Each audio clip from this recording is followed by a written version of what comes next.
बहुत बहुत स्वागत अभिनंदन करता हूं। सम्मानित साथियों, मध्य प्रदेश के महू गांव में जन्मे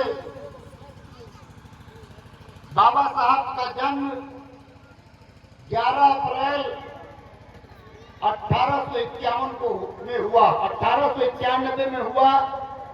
बाबा साहब के पास 32 डिग्रियां थी और 9 भाषाओं का ज्ञान था। सम्मानित साथियों, 14 अप्रैल 1891 में जन्मे बाबा साहब इस देश के निर्माण और इस देश के संविधान के निर्माता बने। मैं आप सबकी तरफ से,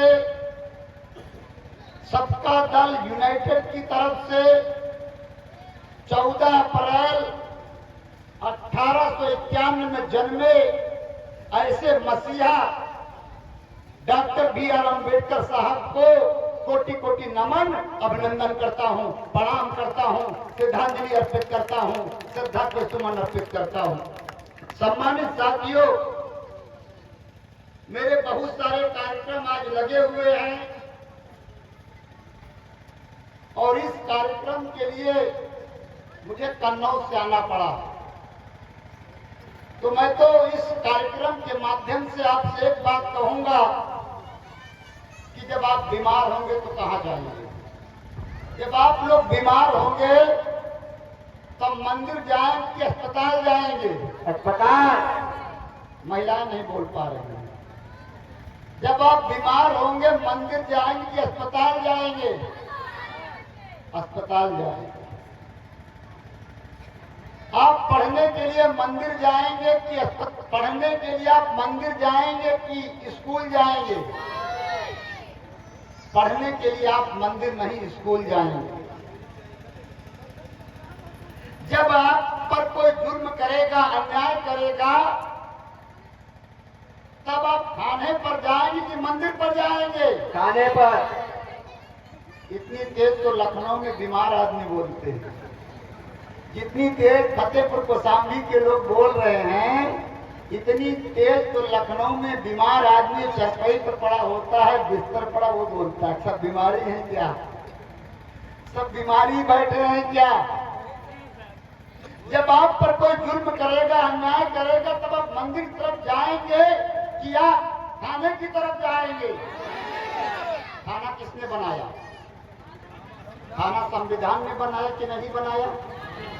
थाना संविधान ने बनाया कि नहीं बनाया?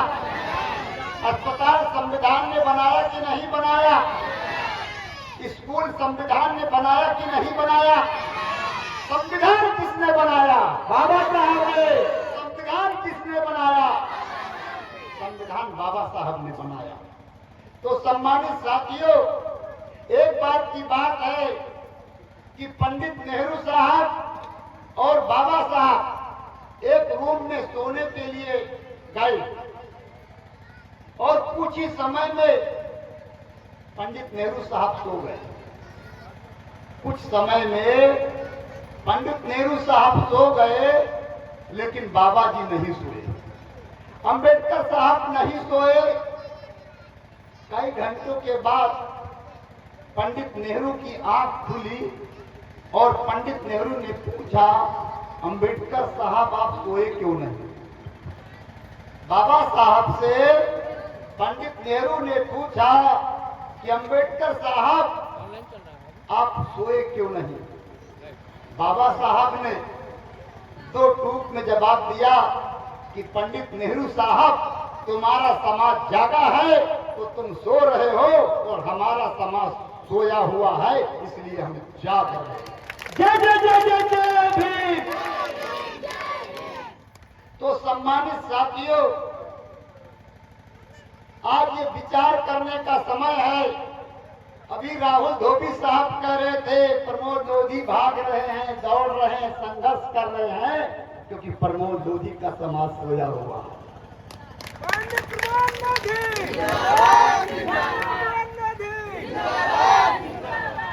सम्मानित साथियों, आज इस देश में सबसे अधिक ये अन्याय किसी के ऊपर हो रहा है, इस देश में सबसे अधिक जुल्म किसी पर हो रहा है, अन्याय किसी पर हो रहा है तो प्रमोद लोधी के समाज पर हो रहा है। वीरांगना अवंतीबाई लोधी के वंशजों पर अन्याय हो रहा है और प्रमोद लोधी के समाज पर, वीरांगना अवंतीबाई लोधी के समाज पर अन्याय इसलिए हो रहा है कि प्रमोद लोधी का समाज वीरांगना अवंतीबाई लोधी के वंशज आज गुलामी में जुड़े हुए हैं, गुलामी में जकड़े हुए हैं। और जिस दिन हमारा समाज आजाद हो जाएगा, जिस दिन प्रमोद लोधी का समाज गुलामी की बेड़ियां तोड़ेगा, फिर एक 1857 जैसा इतिहास लिखा जाएगा। इस बात को मैं कहना चाहूंगा। और एक बात साफ है, आज प्रमोद लोधी के समाज को लोग मारते हैं, पीटते हैं, लेकिन एक बात मैं कहूंगा, आज प्रमोद लोधी अपने समाज की लड़ाई लड़ रहे हैं और जगह जगह पर प्रमोद लोधी के सिपाही तैनात भी हो रहे हैं, जगह जगह पर प्रमोद लोधी के सिपाही तैनात भी हो रहे हैं और प्रमोद लोधी के सिपाही हाथ जोड़ना भी जानते हैं, वक्त पड़ेगा तो हाथ तोड़ना भी जानते हैं। और मैं खासकर सबका दल के लोगों से कहने आया हूं, मैं खासकर सबका दल के लोगों से कहना चाहूंगा कि अब हाथ जोड़ने से काम नहीं चलेगा, अब आवश्यकता हाथ तोड़ने की है। हाथ तोड़ना भी सीख जाओ, तभी समाज आगे बढ़ पाएगा, ऐसे समाज नहीं बढ़ पाएगा। ये जालिम लोग तुम पर अन्याय करते हैं और जब तक इन जालिमों को प्रमोद लोधी मिटा नहीं देगा, तब तक प्रमोद लोधी शांत नहीं बैठेगा। ये बात भी मैं कहना चाहूंगा।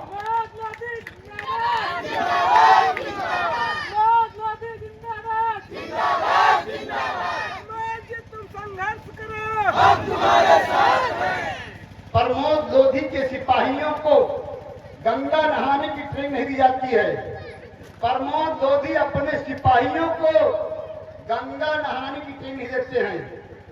प्रमोद लोधी अपने सिपाहियों को ट्रेनिंग देते हैं कि जब तुम पर अन्याय हो, जो हाथ तुम पर उठे उस हाथ को फाड़ के फेंक दो, जो होगा देखा जाएगा, मुकदमा लिखा जाएगा, मुकदमा आप पर लिखा जाएगा, आप जेल जाएंगे और जिस दिन प्रमोद लोधी सरकार में जाएगा, मुकदमा भी वापस होगा और उसकी पूरी भरपाई होगी। बहुत जल्द मैं एक टीम तैयार कर रहा हूं जिसका नाम होगा हाथ तोड़ने वाली टीम। बहुत जल्द एक मैं टीम तैयार कर रहा हूं जिस टीम का नाम होगा हाथ तोड़ने वाली टीम। और जो हमारे समुदाय पर जो हाथ उठेगा वो हाथ तोड़ा भी जाएगा। ये प्रमोद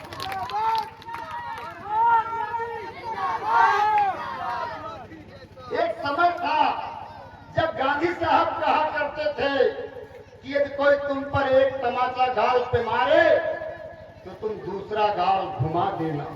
लेकिन प्रमोद लोधी सदैव कहते हैं जब कोई तुम्हारे एक गाल पे हाथ लगाए तुम दोनों हाथों से उसके गाल पे चिपका देना।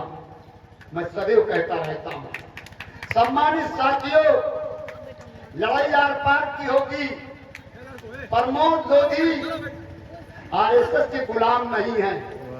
प्रमोद लोधी आरएसएस के गुलाम नहीं है और प्रमोद लोधी भाजपा की गुलामी भी नहीं करते हैं। उमा भारती कल्याण सिंह न समझा जाए, मैं प्रमोद लोधी हूं, ये बात बताना चाहूंगा। जो अभी तक नहीं हुआ है, जो अभी तक नहीं हुआ है वो 2027 में होने वाला, नोट कर लो आप, 2027 में होने वाला है। और ये लोग जो जुल्म करते हैं, मैं उनसे भी कहना चाहूंगा इस मंच के माध्यम से कि जुल्मी कब तक जुल्म करेगा।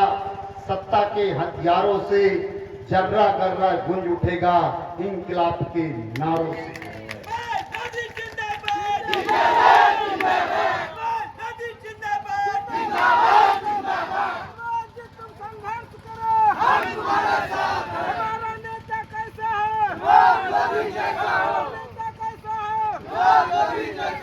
क्यों साथियों, मैं ऐसी बातें क्यों बोल रहा हूं?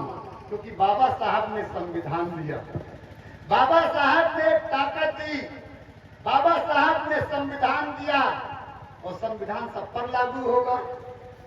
संविधान सब पर लागू होता है कि नहीं होता है? लेकिन जब तक इस देश में संविधान को चलाने वाले लोग अच्छे नहीं बैठेंगे, तब पर आप पर जुल्म होता रहेगा। हमारे जो लोग बैठे वो आरएसएस के गुलाम बैठे, हमारे जितने भी नेता हैं वो आरएसएस के गुलाम हैं। वो मंच पर तो चिल्ला सकते हैं, लेकिन वो सदन में चिल्ला नहीं सकते हैं। और ये बात मैं कहना चाहूंगा, प्रमोद लोधी की लड़ाई सड़क से शुरू होगी और सदन में खत्म होगी। बात आप नोट कर दो।